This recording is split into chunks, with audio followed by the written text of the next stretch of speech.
No, down at your hand, down on the table. Look down look to your left. See the white one? Looks like that's it. Just hit the off. The prayer was just Hey, there you go. I was wondering if it was on because it wasn't coming up here. Maybe we need to set a fan up here. I was glad I wore this. Well, we've been having to come over. We've been having to come over here and turn the heat back on. They come over here and turn the air back on. They come over here. It's just can't make up its mind what the weather's going to be. It's Tennessee. What can we say? I saw this little picture on Facebook today. I'm cold now. Blaine had advice. I don't know what you do. Sandy will need the electric blanket.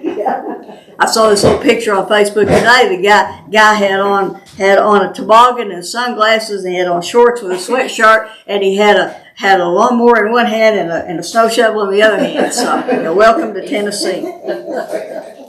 So that's about right. So as I said earlier, this is our last Bible study. I thought, oh yeah, I hear phone ringing. There it is. That's all right. I thought I silenced my phone. That can't be mine. But anyway, our last Bible study for the spring semester. Now, we still do have one more chapter 50 of Genesis. I'll go over that briefly at our combined gathering just to tie up loose ends. Sorry for those who are watching online. We will not be live streaming that one. But I may record it later to put on just so that the whole series is there. But it's been, I was thinking as I was writing, it's been, at least for me, a very enjoyable series. I hope it has been for you. But ever since we started doing the studies this way, the verse-by-verse studies, I have wanted to do Genesis. But I knew Genesis would be almost a 3-year study, and it has been. It's taken us 2.5 years to do it. But I have really enjoyed, I've learned a lot in this study. But what I found, and this is exciting to me. Now, when I read other things, other parts of the Bible or other books, I connect it back to this. Yesterday, I think I had brought that big atlas that I got recently that I showed y'all some time back. I was looking through that, looking for a specific thing about the history of Israel during the period of the kings, Saul, David, and Solomon, but then on into the other kings in the divided kingdom. And I was looking through that. What I was looking for, and if any of you know of a book, I'd really like to know about it. I'm looking for the history that fills in outside of the Bible. What's going on in the rest of the world. Now, I've got a book by F.F. Bruce titled Israel and the Nations. And I may be able to find some of what I'm looking for there. But back to what I'm saying, I was looking through that atlas, and I was reading that when David was anointed king, before he captured Jerusalem from the Jebusites. Come on in, no problem at all. We're just barely getting started. As David was, he captured the city of Jerusalem from the Jebusites, and he set up this capital there. So that's what I was reading about. And what it said was that before that happened, he had ruled for 7 years in Hebron. I thought, Hebron? I know where Hebron is. I know all about Hebron. We've talked about Hebron for the last several weeks. And that was just so exciting to me to tie that together. I mean, I knew that David ruled somewhere else for a few years before he moved the house of David to Jerusalem, but I'd never connected it being Hebron. And that was just so exciting to me. Now, many of the places and the peoples that we've talked about, like the Ishmaelites, the Edomites, and the Midianites, for example, now I connect them in my mind back to the person, back to Midian, back to Ishmael, back to Esau. And so that helps me connect to see how that they are connected to the Israelites. And I'm seeing more in the news. That's one of the reasons that I really want some of this outside history, because of what Solomon was doing. I was looking in that atlas, and when you look at the amount of area that Solomon controlled, it's unreal. It goes all the way to the Euphrates River. Plus, Solomon had deals or had contracts, we might call it, with King Hiram of Tyre, and he sends stuff out by the Phoenicians, and there's all this other connection, just like we're seeing today. And I that just fascinates me, but how it connects together has been fascinating. And I really hate in this lesson that we had to combine chapters 48 and 49. There's so much more in these two chapters that I really would have liked to share information on. Plus, the amount of time that it took to read the commentaries on both of these chapters. It just took an enormous amount of time, and there was more I wanted to read, but I just simply ran out of time. But if what I want to say is, and I want to try to give extra time for this, if you found something, I mean, I know all of y'all study. I know that you study it, you look at these lessons for as good as they are, and I know you study. So if you have something to share, or questions, obviously, but if you have something to share that you found in your studies, you don't have to wait for me to say, do you have something to say? Please just, raise your hand or just jump in there and share what you've studied. So as we ended chapter 47, verse 29 of chapter 47 said, when the time for Israel to die drew near, he called his son Joseph. Now we read, Joseph came in and Jacob got Joseph to swear to bury him in the place of his fathers. I mean, that was very important to him. But perhaps, I got to thinking about this, perhaps like Isaac was many years before. Isaac back in I didn't write down what chapter it was, back whenever, when Jacob deceived him. But at the beginning, I think it's like 27, but at the beginning of that chapter, it said Isaac thought he was near death. Well, he was only 137 years old, and he lived to be 180. He had a long way to go before he died. And so, I don't know if Jacob actually was near death at this point, or if he just felt like he was. But what he did, and he got Joseph to swear to him that whenever I die, and Joseph may have been thinking the same time, yeah, your dad lived this much longer, but whenever I die, you'll take me back and bury me with my fathers, however long it has been. So we don't know how much time has passed between chapter 47 and chapter 48.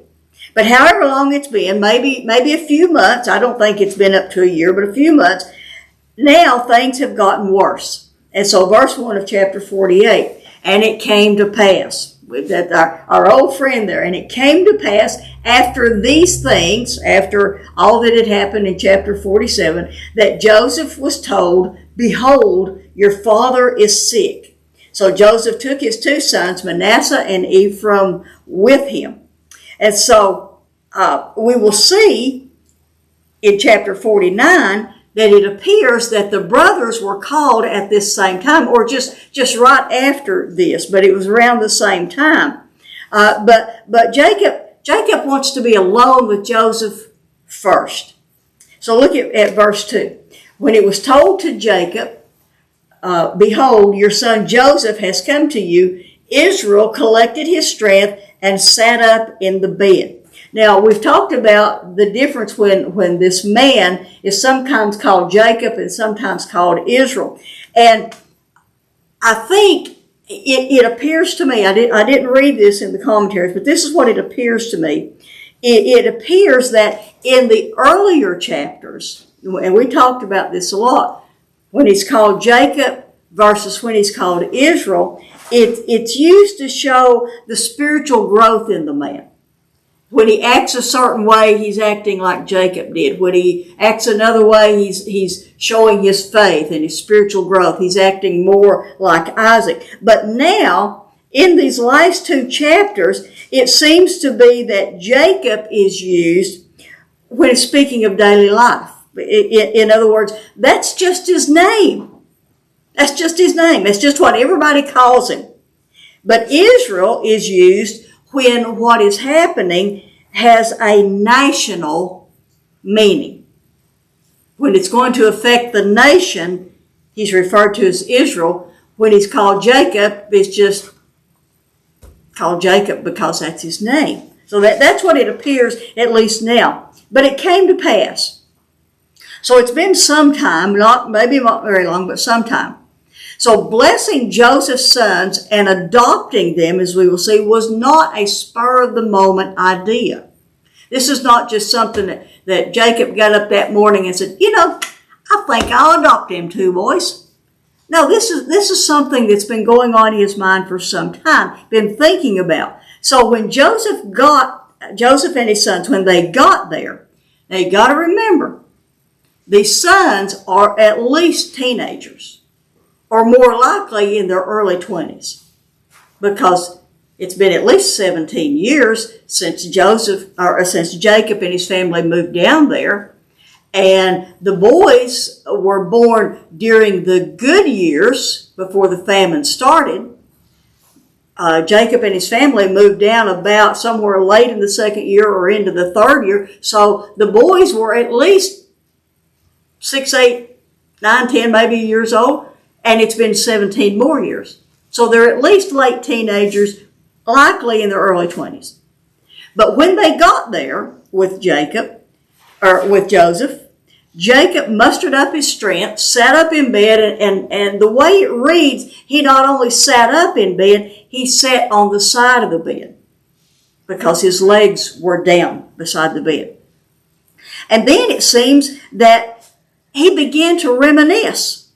But there's much more to it than that. He's going somewhere with this. Now, my mother used to say about me that if I was telling something, I had to go all the way around the barn to get to what it was I was wanting to say. But you got to set it up. You got to tell how you got there, why you're thinking about this. Joe and I both do the same thing. We'll start telling something. But you got to tell what brought you to this point and what made you think of it and all that. So Jacob's actually going somewhere with this when he says in verses 3 and 4, Then Jacob said to Joseph, God Almighty, or El Shaddai, appeared to me in Luz, or at Bethel, in the land of Canaan, and blessed me. And God said to me, Behold, I will make you fruitful and numerous, and I will make you a company of peoples, and will give this land to your descendants after you for an everlasting possession. So God actually spoke to Jacob twice in Bethel. Once as he's leaving the land on his way to Haran, and then when he comes back from Haran. But it was on his return in chapter 35, verses 9 through 13, that God makes this promise to him. And it's not exactly worded the same way, but it's close enough that this is the promise that God made when he came back. But what's interesting to me is that Abraham had one through whom the covenant would continue. Isaac had one through whom the covenant would continue. But Jacob had a whole company of tribes. Yes, there still would just be one through whom the seed of the woman would come, but there would be many who would be in covenant with him, in covenant with God. So then he goes on in verses 5 and 6, and he said he's not just reminiscing; he's getting to something here. And then in verse 5 he says, "And now God made this promise to me, and now your two sons who were born to you in the land of Egypt before I came to you in Egypt are mine. Ephraim and Manasseh shall be mine, just like Reuben and Simeon are mine." In verse 6, "But your offspring, if you have any other children that are born after them, they will be yours. However, they shall be called by the names of their brothers," that will be Ephraim and Manasseh, "in their inheritance." Now, do you think Joseph was surprised? I mean, you go to see your father, he's on his deathbed, and he says, "I'm going to adopt your two sons." I don't think he saw it coming. I don't think he had an inkling. I think it just appears to be, Out of the blue. whoa, huh? Out of the blue. Out of the blue, just whoa. These two sons now, as I said, are nearly grown men. They're nearly grown men. They're sons of Joseph, and they're going to be adopted by Jacob. They would be counted as Jacob's sons, each with an inheritance of their own from Jacob. Now, what this will do is this will give Joseph a double inheritance. Essentially, what Jacob was doing was treating Joseph as if he were the firstborn. The firstborn would, as we've talked about many times, the firstborn would get a double inheritance. And so, by adopting these two sons, Joseph essentially gets a double inheritance. So, he's treating Joseph as the firstborn with the firstborn's rights, the firstborn's privileges. If, however, Joseph has more sons, they will be counted as Joseph's sons. These two are going to be counted as Jacob's sons. Actually, if you can think about it, that makes 13 that he's got. We'll talk about that in a minute.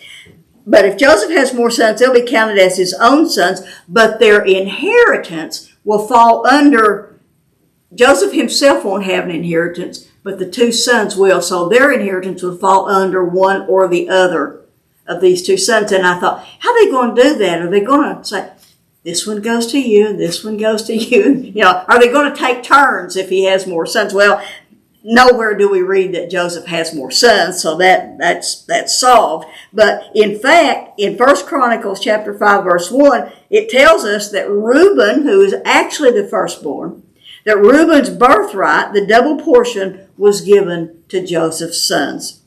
So Jacob then goes on. And you might think, well, there he goes. He's just reminiscing again because he goes off in left field. But no, he's got a point to this. This actually explains what he has just done. Look at verse 7. He said, now as for me, when I came from Paddan, Rachel died to my sorrow in the land of Canaan on the journey when there was still some distance to go to Ephrathah. And I buried her there on the way to Ephrath, that is Bethlehem. This is the reason for the adoption. If Rachel had not died in childbirth, Jacob had reason to believe that they would have had more children. But because she died, he is going to adopt Joseph's two. You get the picture of what he's doing there? So since she died, he's adopting Joseph's two sons as his own. And this is where the adoption procedure begins. In verse 8, when Israel saw Joseph's sons, he said, who are these? Now, it wasn't that Jacob didn't know who they were. And you may read it that way, especially whenever later in verse 10 it says his eyes are dim. Some of the commentaries said he couldn't make out who they were. Were they really Joseph's sons, or were they, servants, or were they somebody else that came in? But I believe that this was part of the adoption procedure, to name them. Who are these? Wedding. Who gives this woman in marriage? And the dad usually says her mother and I do, or however that's worded. It's not like they don't know, or they don't know who this is. He knew, but that needed to be stated because that was a part of the adoption procedure. Verses 9 through 12 tell us, and Joseph said to his father, these are my sons whom God has given me here. So Jacob said, bring them to me, please, that I may bless them.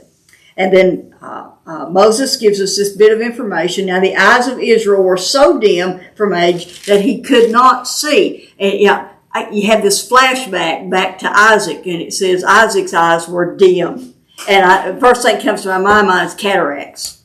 There's just this haze, this dimness that they can't see. I haven't had that. Joe's had one eye done, but it's what comes to mind. And I had that flashback to that. Did Jacob ever think about that?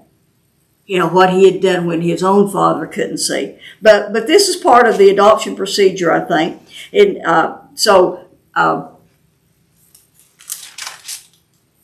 His eyes were so dim that he could not see. Then Joseph brought them close, and Jacob kissed them and embraced them. And then Israel said, because we're talking, this now has national implications. Israel said to Joseph, I never expected to see your face. And behold, God has let me see your children as well. And then verse 10, then Joseph took them from his knees and bowed with his face to the ground. Now verse 12 is really interesting. You may have read this over the years and thought Jacob's grandsons were sitting on Joseph's sons were sitting on Jacob's knees. Well, we're talking about 20-year-old men here. No, they're not sitting on his knees. But what they have done, I lost my place here. So, what they have done, this is part of the adoption procedure. When a child was adopted, he or she was placed between the knees, on the lap, or held between the knees of the one who is adopting them to symbolize a birth. It's like, it is the same as if I am giving birth to this child. But normally an adoption would be a little one, not a grown man. But since these are grown men, I suspect that maybe one at a time they stood between Jacob's knees to symbolize this adoption. One stood there and then the other one stood there. And then Joseph prepared his sons for the blessing that would come through the adoption. Verses 13 and 14. And by the way, this is we call this series of lessons the very first everything. There's a lot of firsts in this chapter. This is the first instance we have in Scripture of someone laying on of hands on someone else. But verse 13, and Joseph took them both, Ephraim with his right hand toward Israel's left, because, they stand there facing him. So with his right hand, he puts Ephraim at Jacob's left hand, and then Manasseh with his left hand toward Israel's right. That's just, if you're facing someone, that's just the logical way it's going to be, because Manasseh was the older son, and so Joseph is assured that the older son's blessing will go to Manasseh. And so that's why he puts him at Israel's right hand and puts Ephraim at Israel's left hand. But Israel, because it has national implications, Israel stretched out his right hand and laid it on the hand of Ephraim, who was the younger, and his left hand on Manasseh's head, crossing his hand. You got to picture this. He does this, and then he does this, and laid it on Manasseh with his left hand, crossing his hands, although Manasseh was the firstborn. And he blessed Joseph and said, now, let me read 15 to 16, then we're going to talk about it. Now again, Jacob speaks of God in these verses, 15 to 16. And he, that's Jacob, blessed Joseph and said, now this is the definite article the. We've talked about that many times. The God before whom my fathers Abraham and Isaac walked. The God who has been my shepherd all my life to this day. The angel who has redeemed me from all evil. Bless the lads. Now, think about it. Who is he speaking of specifically? The God, but how did he describe the God? As a shepherd. As a shepherd? What was the first one? The God before whom my fathers Abraham and Isaac walked. Who would that be? El Shaddai. It could be El Shaddai. It would be God the Father. And then that's the God before whom my fathers Abraham and Isaac walked. That's the covenant God They walked before him and served him. That is the covenant God. That is, we might say, God the Father. Let me give you a clue. He's got 3 people down here, or 3 descriptions down here. Guess what we're talking about? The Trinity. The Trinity, exactly. God, the covenant God, God the Father. And then he said, the God who has been my shepherd all my life to this day. Now, how does God shepherd us? How does he direct us? How does he move us from place to place? Through the Holy Spirit. Through the Holy Spirit. In our case, through the Holy Spirit that lives within us. But in Jacob's case, it is the Holy Spirit who has directed him. The Holy Spirit who guides. And then that third description, the angel who has redeemed me from all evil. There's only one Redeemer in Scripture. Jesus. Jesus, as we would call him, but we might say the second person of the Trinity. So we've got the Father, we've got the Holy Spirit, and we've got the Son. Or the Redeemer, the second person of the Trinity, whom, of course, we say Jesus. When we look at this closely, this is another place where we can clearly see the Trinity in the Old Testament. Because verse 16 adds, the angel who has redeemed me from all evil, bless the lads. But some translations put it this way, the angel who has redeemed me from all evil, may he bless these boys. Singular, he. May he bless these boys. What is he indicating? All 3 of these are what? One. He is singular, but he's given 3 different descriptions of God. That is just an exciting thing to find here in the Old Testament from someone like the patriarchs who you'll often hear, they really didn't understand, about God and all this. Oh, they understood far more than we realized they understood. And then verse 16 continues, and may my name live on in them, and the names of my fathers, Abraham and Isaac, and may they grow into a multitude in the midst of the earth. Now, before we look at what Joseph did, I had a thought as I was studying this. Let's think about these 2 young men for a moment. Say they're early 20s. Think about it. Joseph's 2 sons grew up in Egypt. Sons of the number 2 man in all of Egypt.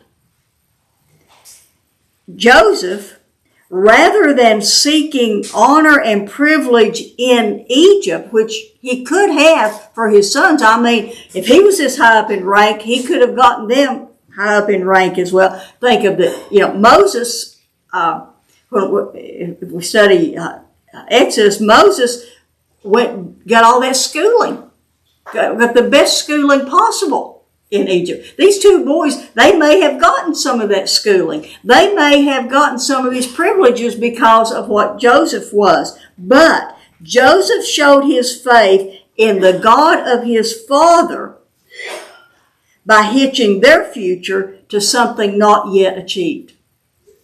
This is all future. And not only that, it would not even be achieved in their lifetimes. How much faith he has in the God of his fathers, that they will go back. His sons will go back to the promised land. They will go back again. I just happened to think about those 2 boys, as adults essentially, and all the privileges they could have had, but yet they remained in Israel's family.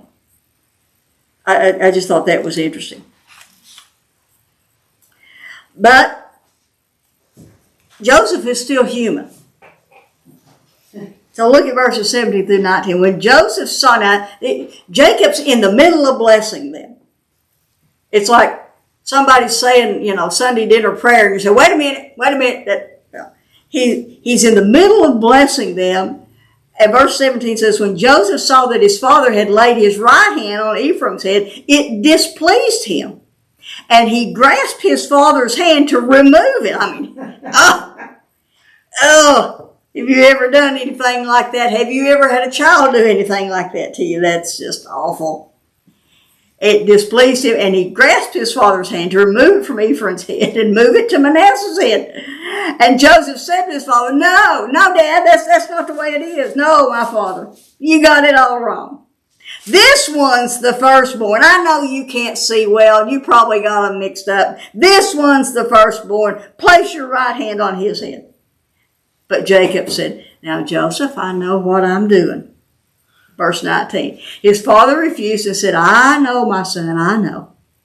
He also shall become a people, and he shall be great. However, his younger brother shall be greater than he, and his descendants shall become a multitude of nations. Where have we heard that before?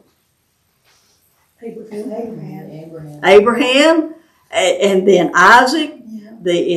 Ishmael is born, but it's Isaac who's the son of promise. Esau is born first, but Jacob is the son of promise. The elder will serve the younger. David, as I was reading yesterday, David was the seventh and youngest child in his family. So much so he was they didn't think about him so much so that when Samuel is going to anoint the sons, he has to ask Jesse, is this all the sons you got? You remember the story. And, well, we got the little one out there seeing to the sheep. That just is like what God does. It's like a pattern. It is. It's a pattern. We see this so many times.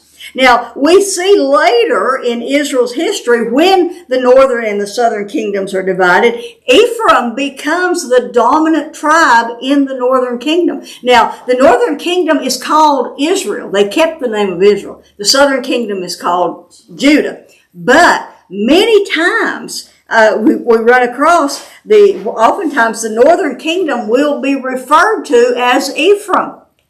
And that would always throw me off. I never could figure out why that was, especially in the Psalms. That happens so many times in the Psalms. Well, now I know why. Because Jacob laid his right hand on Ephraim's head. It all makes sense now. Then Jacob's blessing continued in verse 20. And he blessed them that day, saying, by you Israel shall pronounce blessing, saying, may God make you like Ephraim and Manasseh. Thus he put Ephraim before Manasseh in this blessing. But he had more to say then to Joseph. In verses 21 and 22, then Israel said to Joseph, behold, I am about to die, but God will be with you and will bring you back to the land of your fathers. And then he makes this strange statement. Verse 22, and I give you one portion more than your brothers. Even though his two sons take his place in the tribes, he still gets one portion more than your brothers. And Jacob says, which I took from the hand of the Amorite with my sword and my bow. Now, the commentaries differ on this. Did anybody run across anything on that? The commentaries really, there's differences of opinion as to what verse 22 is referring to. Several of them said that it is an unrecorded incident. Now, if they don't know what to do with something, they call it an unrecorded conversation or an unrecorded incident. But it's an unrecorded incident. But others say, and this really makes more sense to me, that it referred to the piece of property that Jacob bought. Remember, Jacob only bought one piece of property the whole time. And he bought it at the end of chapter 33 from a man named Hamor, who was Shechem's father. Now, when it goes on to say, I took from the hand of the Amorite, we don't see it in our English translations, but the tense of that, which I took from, the tense of that is something that refers to something that hasn't happened yet. It's like a prophecy that is so sure of happening that you speak of it in the past tense. unto you a son is born, unto you a child is born, unto you a son is given. Speaking of in the present tense, but that's not going to happen for many hundreds of years later. I was trying to think of another one off my head that speaks in past tense. And naturally, I can't think of one off the top of my head. But there are many prophecies that speak of something happening in the past tense, but it's clearly something that will happen in the future. And there's a verb tense that shows that, but we don't see it in our English translation. But what this would refer to then would be a future battle after they enter into the promised land. Now, whether it's an unrecorded event or whether it's something that will happen, and it's so sure to happen that he speaks of it in past tense. At any rate, we know where this place is. From John chapter 4, verse 5, when the Samaritan woman met Jesus at Jacob's well.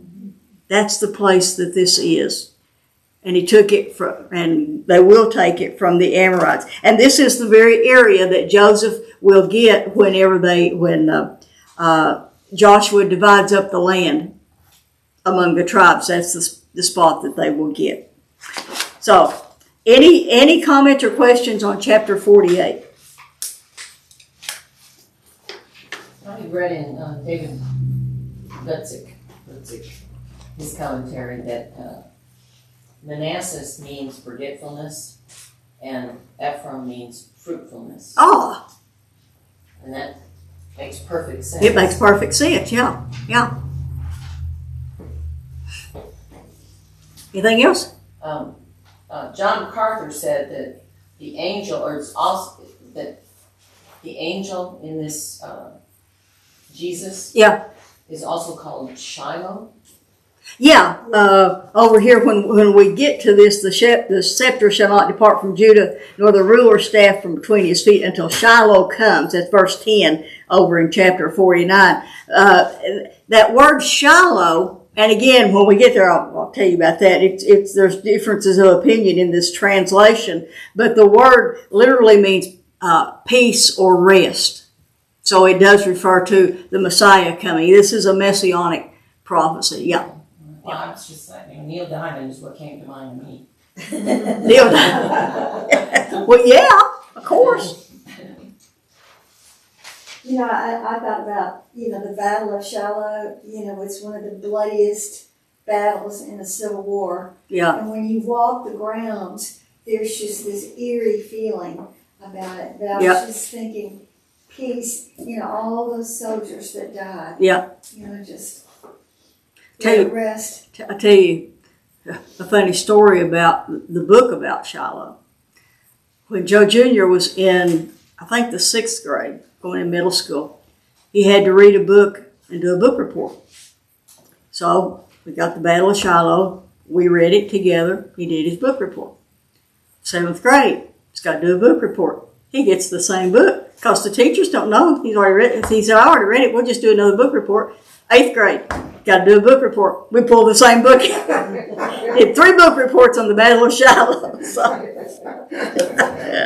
I always think about that when I hear Shiloh. So, okay, chapter 49. Well, chapter 49 is different, wouldn't you say? Henry Morris said it's one of the most fascinating and most difficult portions of Genesis. And it is. When I began studying this, I really, really wanted chapter 49 to be a standalone lesson because I wanted to connect it to Moses' prophecy over these 12 tribes and then the genealogies that would be in Chronicles. And obviously we just don't have time to do that. I mean, you can read that for yourself, but I thought it would be really interesting to compare those prophecies together. But it's this prophecy or this chapter it's a blessing and a guide and a prophecy, all three rolled in one. One writer said this chapter was a necessity for Israel's faith during the days of bondage in Egypt. And I never really thought about it that way. When these men, when these tribes, as they stayed in Egypt, and it went from being a good life to a difficult life to a bondage, these things that Jacob had said became something that they could hold on to. God said, through Jacob, God said this, and it is going to happen someday. We all need something to hold on to in difficult times. I've told you before, but when we were first married, Joe had a detached retina. And we didn't know if he was going to be blind. We just, 51 years ago, they don't have the technology they have today. We didn't know what our future would hold. In fact, I never will forget this.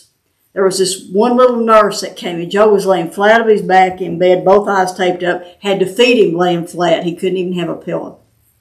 This little nurse came in, and you know how the same nurse is in and out for a while. You talk to them, and you get to know one another and all this stuff. And so she knew that we'd only been married 1 year. And she said to me, well, since he may be blind, are you going to stay with him? I was dumbfounded. I said, well, yeah. I'm like, duh. I mean, that just shocked me. But I'll tell you what I did. Every day when they would bring his meal tray in, I would save all the plastic silverware because someday we're going to be able to go on picnics again. That plastic silverware was my thing to hold on to that got me, who would think, but got me through that. That's something I could hold on. And so, it 51 years later, I probably still got some of that silverware somewhere. But, it's what I held on. Well, the words of this prophecy is still being held on to today because there's a lot of this that has not yet been fulfilled. This prophecy combines the actual behavior of some of the men as well as their characters, as well as their futures. I mean, every nation, every culture has a personality. Now, obviously not every person in that nation or every person in that culture has the same personality. But nations and cultures have personalities overall. Some people groups are more industrious than others. Some people groups are more individualistic than others. Can we say the South? Some are more emotional than others. And each of Jacob's 12 sons had distinctive characteristics to them as well. Take Joe and John, for instance.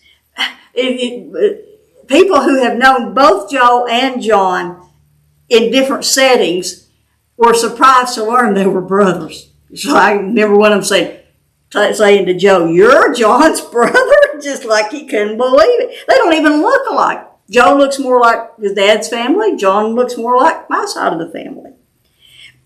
But they're brothers. But they're entirely different.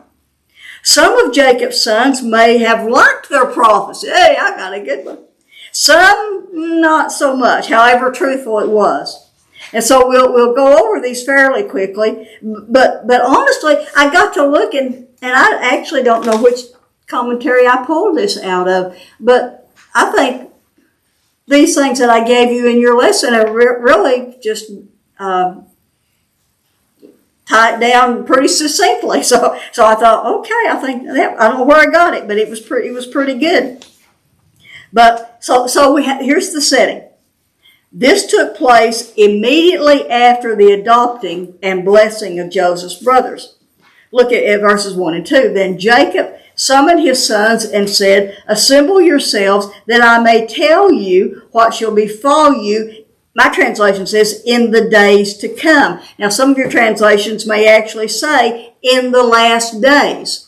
That's the better translation. When you read where it says, "what shall happen to you or befall you in the days to come," that sounds like next week or next month. but in the last days.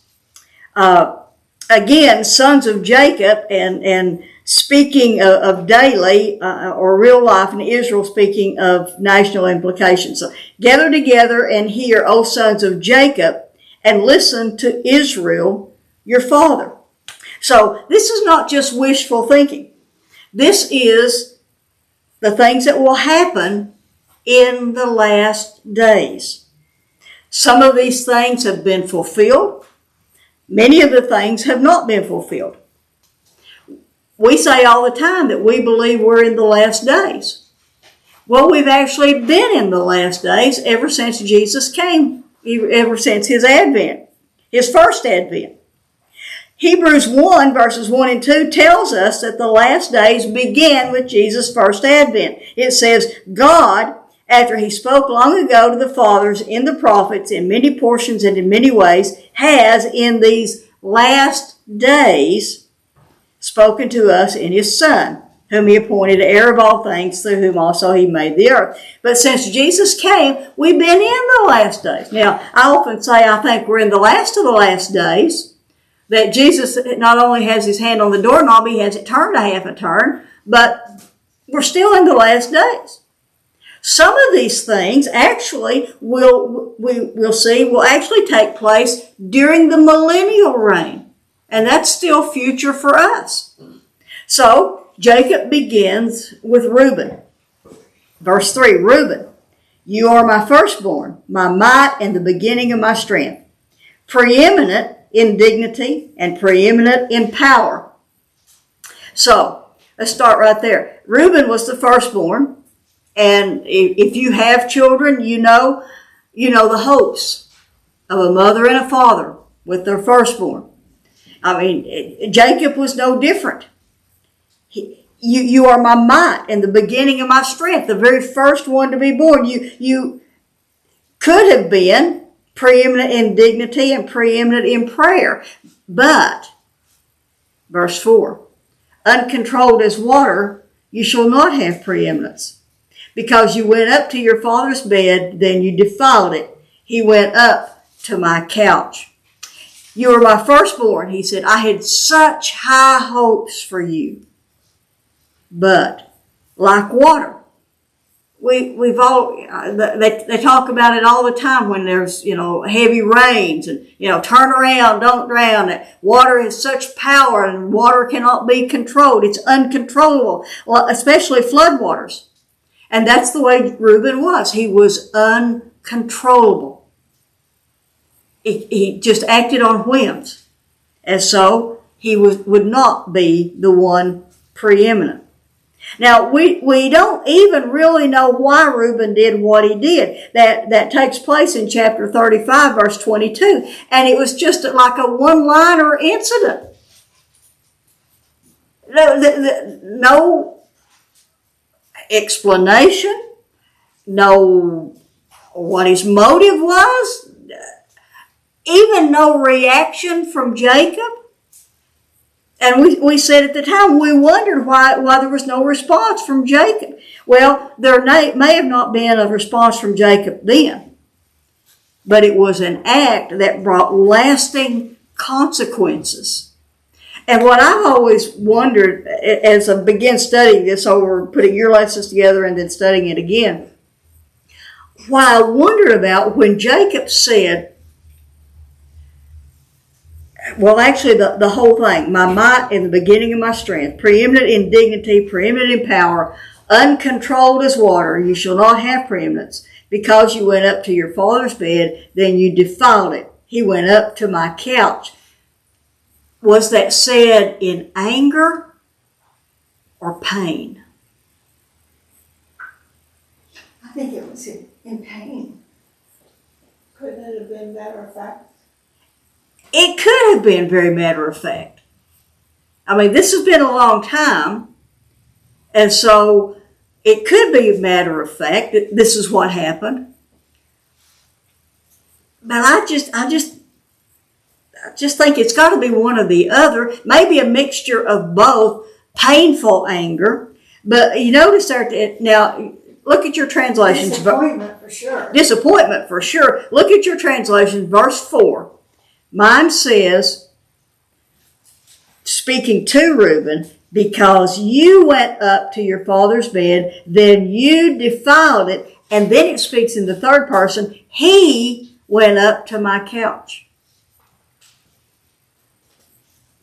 Does your translations read that basically the same way? Yeah. Okay, because when I read it like that, he is speaking to him, and then it's almost in, I don't know if it's anger or pain. He went up to my couch, and think of this scene from one of the Godfathers where he said, in my own bedroom. There's pain and anger both tied into that. Do you think the other sons were standing there? Oh, yeah. At the same time? Yeah. And so then he's kind of like addressing them, exactly. He did this. Yeah. It could be incredulous. He did this.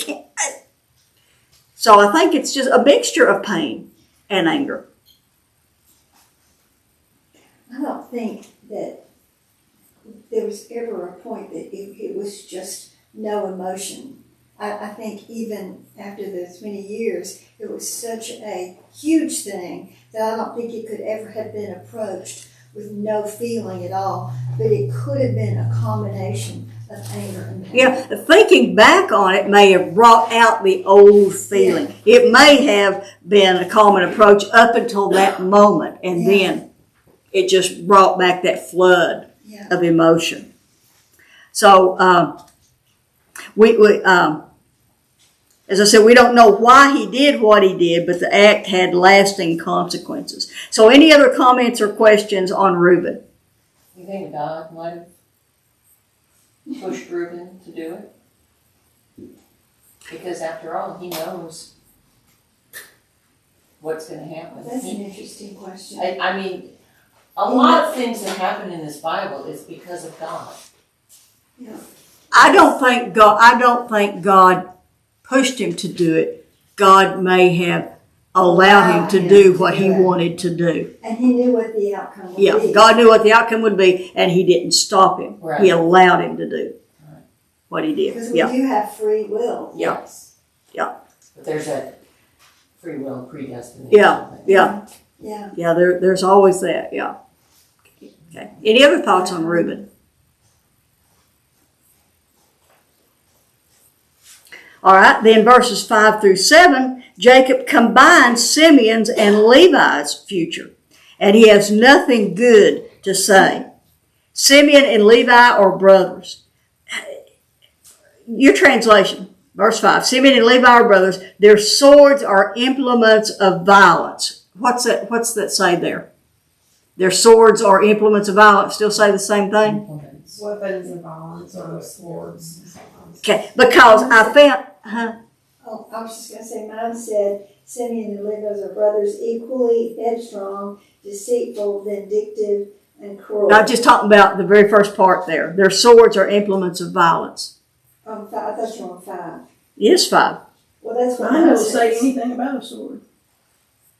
Huh, what's it say? Well, It says knives. They're two of the vicious kind, weapons. men of violence. Violence, okay, just being a violence. And yours says... Mine said their knives are vicious weapons. Okay. And Sandy, yours said what? Well, the first sentence, or the first, Just verse 5. yeah, but the first part of verse 5 is where it describes them as equally headstrong, deceitful, vindictive, and cruel. And then the second part of that sentence says, their swords are weapons of violence and revenge. Okay. That's what I'm getting at. Their swords are, mine says implements of violence, yours, okay, but it's still talking about swords. The reason that I'm kind of belaboring this point is because, and I don't remember which commentary this was, I may have it in my notes, but I didn't write it in here. It said that phrase, swords or implements of violence, is actually a word that describes a mattock. I mean, y'all know what a mattock is when you go, dig up flowers, you use a mattock. That it was a mattock. And it said that's what that word is. And it indicates, we all know what incident this is talking about.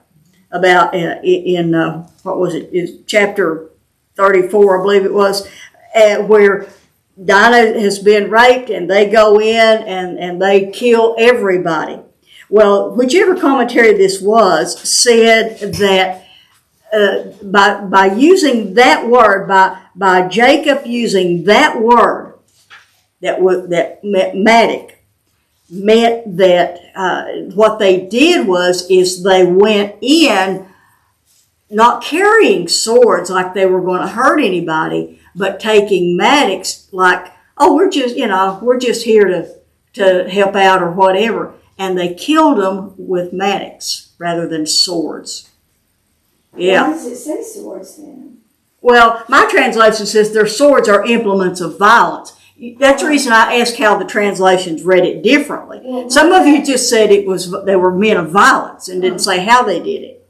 Well, the last part of this sentence links it to revenge. Yeah. So weapons of violence and revenge. Yeah. But it's what I'm talking about is not only did they go in and kill them, they were extremely cruel in how they killed them. Yeah. And that's what Jacob is talking about. Your brothers, your swords are implements of you used something that wasn't even something that you would think to kill someone with. Let me find my place. So, let me go. Verse 6 says, let my soul not enter into their counsel. I don't even want to be around them. Let not my glory be united with their assembly. Now, I didn't say this at the beginning, but this is Jacob is doing this in a very poetic way. It's Hebrew poetry. A lot of times you will have two lines that just repeat each other in a different way. So that's what he's saying here in verse 6. Let not my soul enter into their counsel. Let not my glory be united with their assembly. I don't want to be around them, either one of them. Because in their anger they slew men. And not only that, in their self-will they lamed oxen. Now, does your translation say what they did to the oxen? They hamstrung them. They didn't even kill the animals. They just injured them enough that they could never be used. So that they crippled them. They crippled them. Well, Exactly. what mine said is, it seems to indicate that they killed and honored men. The men of Shechem were honored because in their anger they killed men and honored men, Shechem and the Shechemites.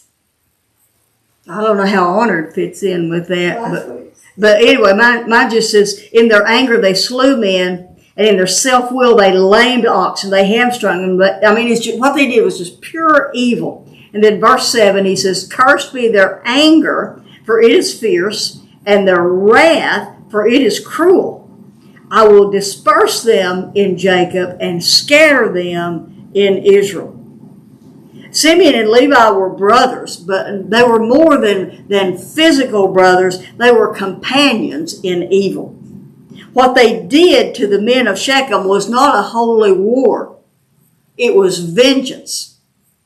And vengeance that went far beyond the original deed. By the way, let me just throw this out here. You hear people all the time talk about an eye for an eye and a tooth for a tooth. What that law really means is you can only go this far and no farther. This is not an eye for an eye and a tooth for a tooth here. This is going way beyond what happened to just pure evil. So Levi and Simeon apparently were very close, but they would be separated and they would be scattered. Simeon's tribe obtained a piece of property within the boundaries of Judah's. If you look at a map, that's that big old map that you got me on the wall. I was looking. Okay, they got a little place right within Judah's property, Judah's territory. and they would eventually be absorbed into Judah. Levi, on the other hand, although he would not own property in Israel, he did redeem himself in Exodus 32, verse 26, right after that incident with the golden calf. He sided with Moses and slew those who had brought about that idolatry. I wonder if this depiction of them convicted them. I wonder if there was what their response was. We don't know. We don't know. But we know that Levi. We do know that Levi redeemed himself. Yeah, so there must have been some recognition. He was still acting in anger, but it was in a holy anger when he did what he did in Exodus. And is this the same Levites later that are in charge of the temples? And Yeah, the very Levites who would later be from Levi. Levi would have 3 sons. One of those sons would be the father of Aaron and Moses, and of course Aaron would be the priestly line, and then all the rest of them from all their sons would be the Levites who worked in the temple. So go figure. Go figure. They turned around. They turned around. That's just what I think. I just think having been just exposed and identified. That may have. Of course, it's it is 400 years later. Well, had time to think about They it. did. They had time to think about it. All right. So, any other comments on Simeon and Levi? Well, at the very last verse 7, Vaughn says, and scattered them in Israel. Mm-hmm. And then down in the commentary part, it talks about that possibly the purpose of that was to dissipate their anger. Their anger. Their Yeah. Their blood. Yeah, their vengefulness. Yeah. Separate them. Yeah. Yeah, They may have just fed off of one another. Right. Yeah. That happens Which makes sometimes. sense. Yeah. Anything else? Okay, now we come to Judah. Verse 8. Judah, your brothers shall praise you. Your hand shall be on the neck of your enemies, and your father's sons will bow down to you. And I have to wonder if Judah went, who, me? You talking to me? Was he surprised? I don't think he had a clue. I don't think any of them. Now, with the ones we've already talked about, they brought up something they did, and I wonder if Judah's thinking, okay, now what's he going to drag up about me? He's dragging us up about them, about Reuben and about Simeon and Levi. What have I done in my past that he knows about? And then he starts on this. And then verse 8, your brothers shall praise you. Your hand shall be on the neck of your enemies. And then Jacob adds, Judah is a lion's whelp. Now, of course, I'm reading New American Standard. This is not a cub. This is a young lion who is basically in his prime. He is a lion's whelp. From the prey, my son, you have gone up. He crouches, he lies down as a lion who dares rouse him up. And Balaam has a prophecy I got a note here in Numbers 24 that goes along with this. And in verse 10, the scepter shall not depart from Judah, nor the ruler's staff from between his feet until Shiloh comes, and to him shall be the obedience of the people. So let's hold it right there a minute. The new International Version, NIV says, instead of saying until Shiloh comes, it says, until he to whom it belongs shall come. And the footnotes say that the meaning of this is uncertain. But the word Shiloh, as we said earlier, comes from the word that means peace or rest. And what was it that you remember Jesus said in Matthew 11:28? Come to me, all who are weary and heavy laden, and what? I will give you rest. But this came to my mind, and I think I noted this in your lesson. This came to my mind as I was writing your lesson. If Judah was surprised at this, I wonder if Satan is just now finding this out. Remember, he's not omniscient. He is learning everything about this seed of the woman as he goes through Scripture. He didn't know after Adam and Eve, after they were deceived and he left after the fall, he did not know about Cain and Abel, which one of them would be the one, and it turned out not to be either one. All of these things, when he didn't know which son or which person the covenant would come through, then he tried to deceive all of them. In Genesis 6, we go all the way down through. He is learning this as we go along. He knew the covenant blessings passed from Abraham to Isaac to Jacob, but now Jacob's got 12 sons. The obvious one, as we've said before in the lessons, the obvious one seems that it's going to be Joseph. And he tried to stop Joseph. And he hadn't been able to stop it. But now, Jacob has 12 sons. Well, he actually has 13. If you count Ephraim and Manasseh in place of Joseph. Which one now is going to be bringing the seed of the woman? And now, in this prophecy, he knows it's Judah. This prophecy has always been regarded as messianic, and many believe that verses then 11 and 12 are a picture of the millennial reign. 11 and 12 said, he ties his foal to the vine and his donkey's colt to the choice vine. He washes his garments in wine and his robes in the blood of grapes. His eyes are darker than wine and his teeth whiter than milk.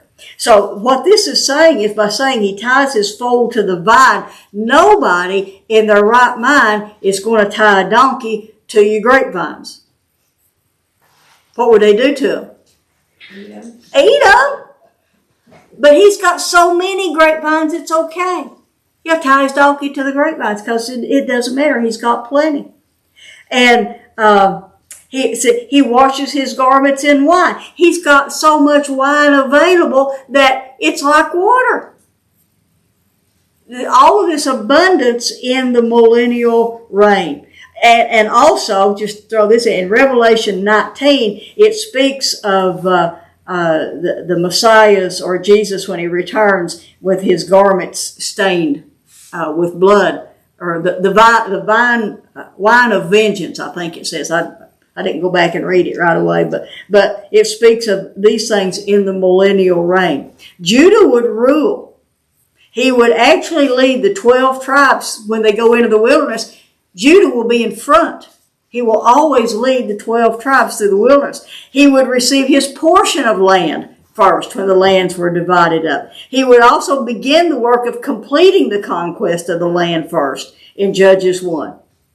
But he still did not receive the birthright. The birthright went to Joseph. So, comments or questions on Judah? Why does it say his teeth whiter than milk? Just because of the health, the beauty. Oh, okay. So next then in verses 13 through 15, we come to Leah's other sons. Verse 13, Zebulun shall dwell at the seashore, and he shall be a haven for ships, and his flank shall be toward Sidon. There's no particular achievement or blessing mentioned with Zebulun. As I said in your lesson, all we know about him is his location. That land, along with Naphtali's, is mentioned in Matthew 4, 13 through 14, as Jesus began his ministry after his baptism and after his temptation. As he begins his ministry through Capernaum, this land is mentioned, and that's all we know about him. Verses 14 through 15 bring us Issachar. Issachar is a strong donkey lying down between the sheepfolds. When he saw that a resting place was good and the land was pleasant, he bowed his shoulder to bear burdens and became a slave at forced labor. We could say Issachar, the man, was these things that Jacob is saying. But this is a trait that the entire tribe will develop. Issachar was, and the tribe were very strong, but they were very unambitious.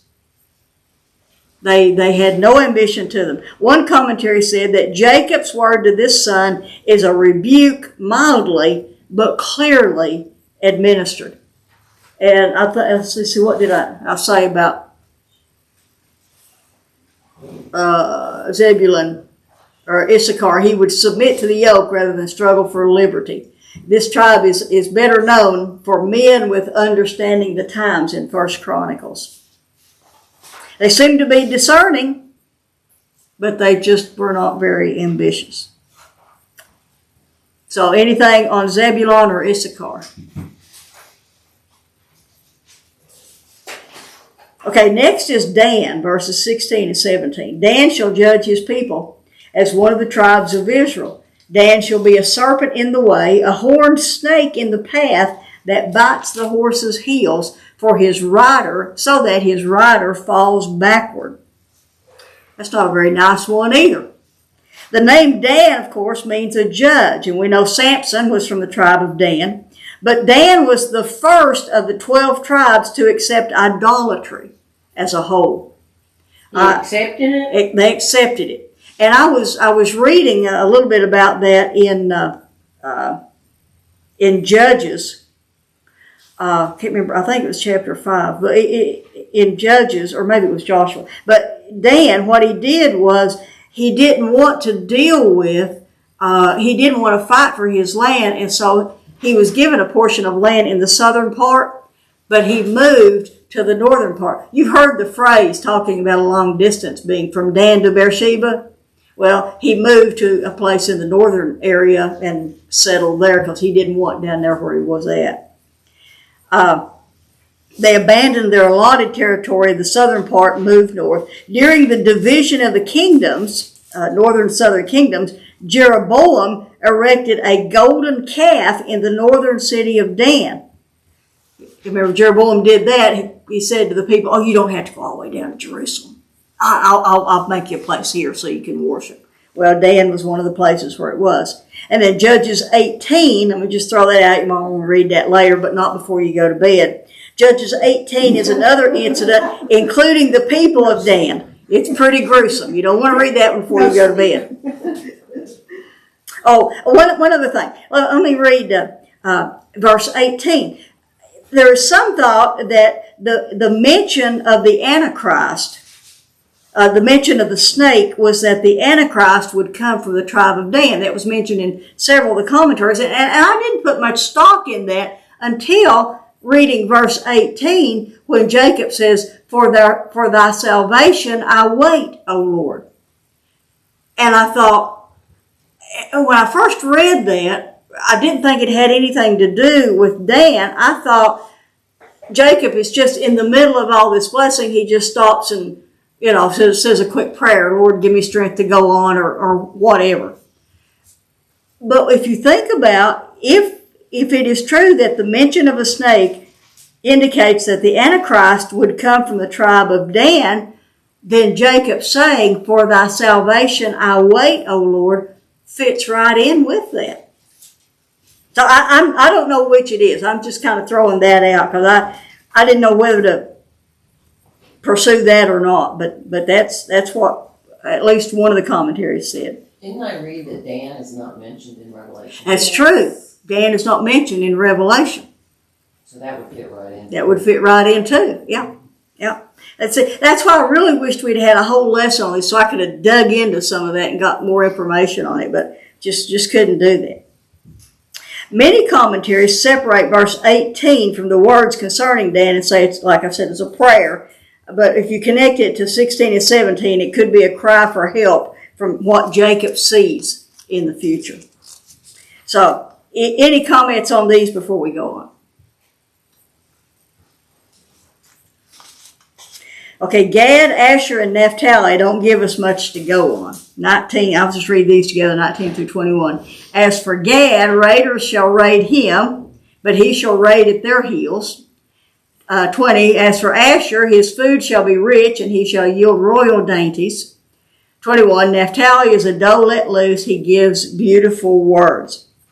And as I said in your lesson, the Gadites would be known as valiant fighting men. It really, verse 19 doesn't give us much to go on that, but they would end up being valiant fighting men. Their territory would actually be on the eastern side of the Jordan River. They would be exposed to the bands of raiders from the Midianites and the Amorites and others, but they defended themselves well. And also, in 1 Chronicles 12:8, they showed great courage in David's time. But Jacob's prophecy really doesn't say much about it. Asher's territory would be very fertile land. Anna the prophetess, you remember from Luke 2:36, was from the tribe of Asher. Naphtali isn't mentioned much. You would think from what Jacob said, he gives, my translation says he gives beautiful words, the second part of verse 21. You're all different there. Verse 21. Eloquent words. Eloquent words. That sounds to me like he talks a good game. What did you say? Verse 21, Naphtali is a doe let loose. He gives beautiful words. It says producing magnificent fawns.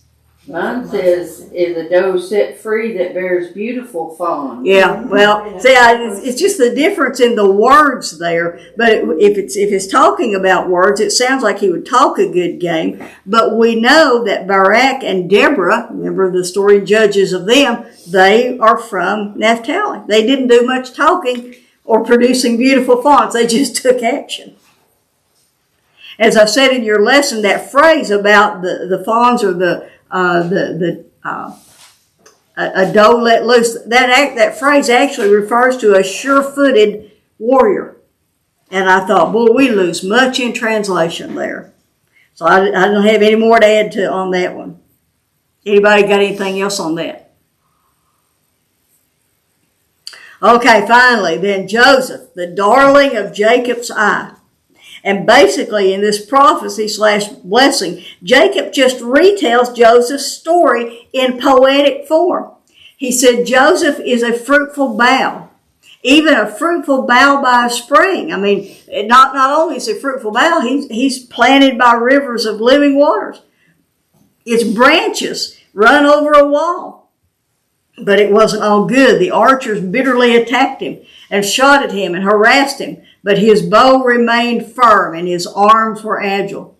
From the hands of the mighty one of Jacob, from there is the shepherd, the stone of Israel, from the God of your father who helps you, and by the Almighty who blesses you with blessings of heaven above, blessings of the deep that lies beneath, blessings of the breast and of the womb. The blessings of your father have surpassed the blessings of my ancestors, up to the utmost bound of the everlasting hills. That word everlasting, we've talked about it before. That's olam. It means to the vanishing point.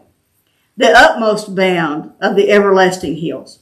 May they be on the head of Joseph and on the crown of the head of the one distinguished among his brothers. I mean, you can tell he really, really loves Joseph. All these things that he says about him. And there were many leaders that came from Joseph. Through Ephraim, there is Joshua and Samuel, just to name a couple. And even from Manasseh, there is Gideon. So there were many leaders that came from Joseph, but he has great blessings to heap upon Joseph. So have you got any comments or anything you found on Joseph?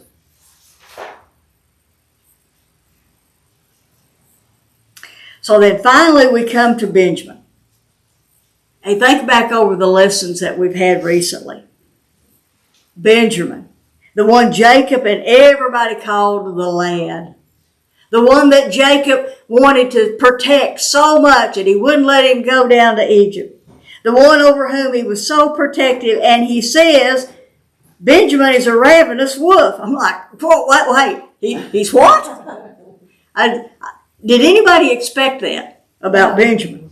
No, I did not. This is a strange prophecy for one that Jacob loved so much. Benjamin is a ravenous wolf. In the morning he devours the prey, and in the evening he divides the spoils. I'm like, ugh.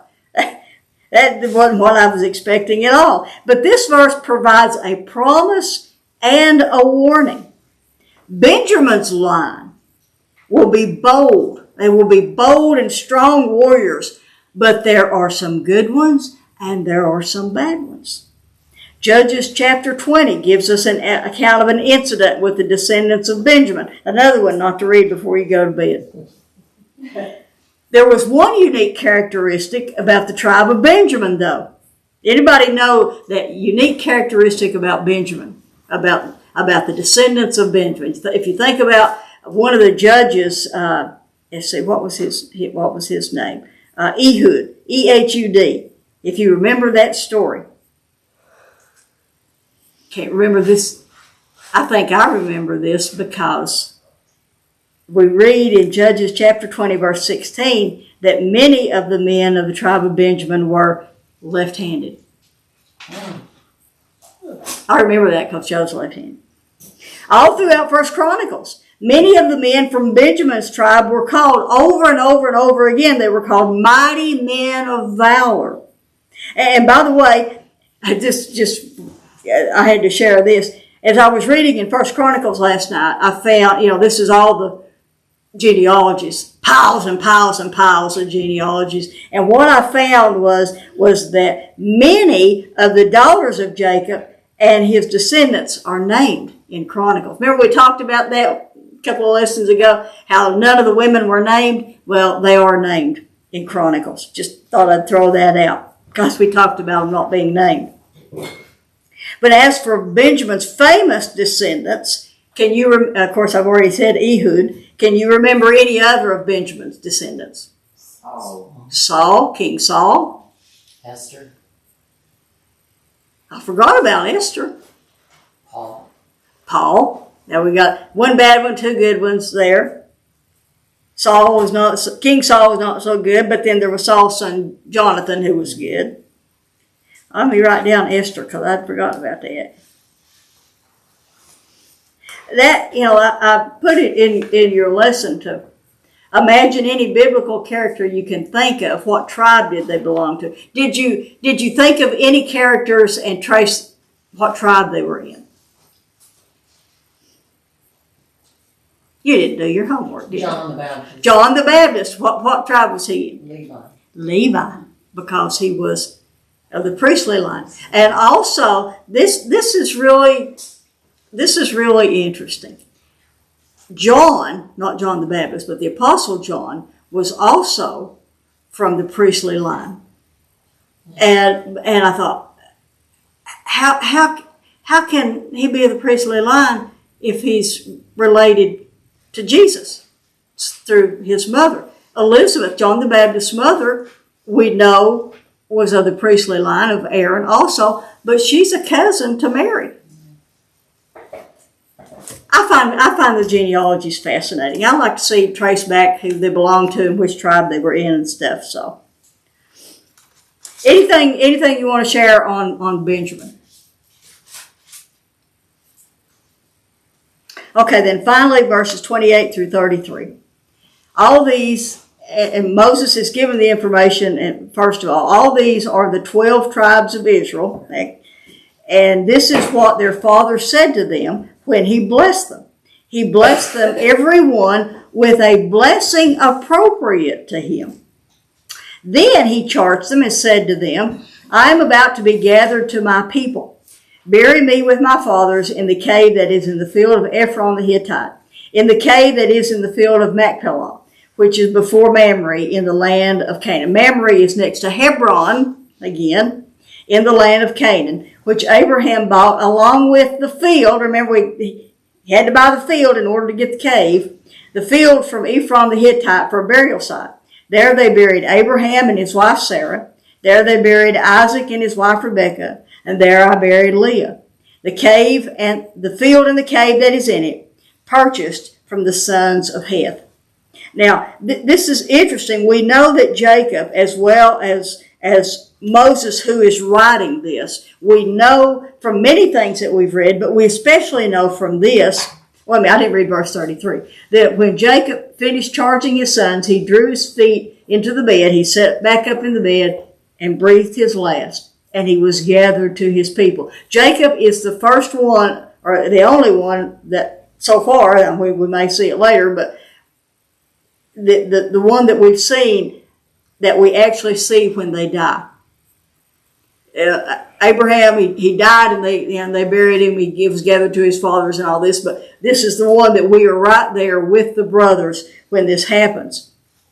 we know that Jacob, as well as Moses, who is writing this, believe in life after death. Notice that it says he was gathered, when he died, he was gathered to his people. We've seen that with Abraham. We even saw that with Ishmael. We've seen it with Isaac. They were gathered to their people. However, Jacob, and a lot of people will say, well, that just means that they were buried with their family. No. Jacob is not buried until verse 7 of chapter 50. His body was buried in chapter 50, but his soul was gathered to his people at the end of chapter 49. So don't let anybody tell you that the Old Testament characters did not know about eternal life. They did. They did know about that. They did understand that. And so I've already asked you if anyone could think of other biblical characters and the tribes they came from. So anything else you want to share on any of this?